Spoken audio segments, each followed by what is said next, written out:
This is 88.5 NEPM. Massachusetts families hold a median wealth of $370,000, yet more than a third can't afford a $400 emergency. How is Beacon Hill reacting to striking new data on the state's wealth gap? I'm Carrie Healy, and this is Beacon Hill in 5, your quick look at the week ahead in Massachusetts government and politics. Allison Kuznets of the State House News Service joins us. Thanks for being here, Allison. Thanks for having me.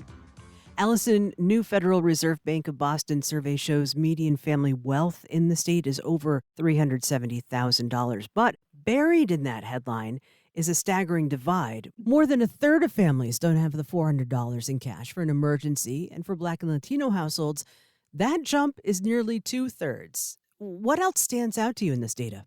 The data is really eye-popping when you look beyond that median number. So the survey found that the 25th percentile of families are earning $10,000. That means a quarter of the Commonwealth population are earning at or below $10,000. Meanwhile, the 75th percentile is over $1 million.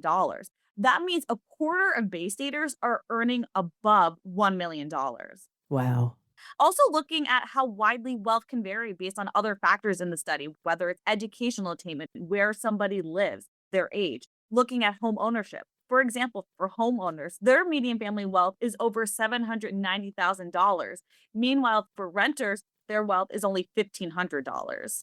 State House leaders have talked about closing the racial wealth gap for years.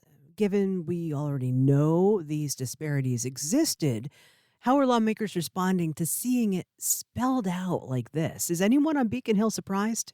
It's honestly been very quiet on Beacon Hill following the end of formal scheduled sessions on July 31st, but we have seen reaction pouring in. So, for example, the Massachusetts Budget and Policy Center pointed to the estate tax as a lever that lawmakers could continue to use to handle how wealth and generational wealth is passed down. So, for example, the estate tax lawmakers had changed that several years ago and bumped up the threshold for when the estate tax would apply. So, when we talk about shifting wealth metrics long term, what actually policy tools does the legislature have right now? Are we seeing movement on housing, on tax relief, or wage bills aimed at this? Sure. So we're seeing numerous housing policies are at play and under negotiation in an economic development bill. The legislature is also very interested in accelerating and helping the adoption of commercial office buildings be converted into residential units. Also, this November, voters will have a chance to vote on a ballot question that would legalize starter homes. Looking ahead, lawmakers are facing economic uncertainty and potential Trump administration rollbacks to public health benefits. Or does this new report create urgency for the fall, or does it just complicate an already tough budget picture?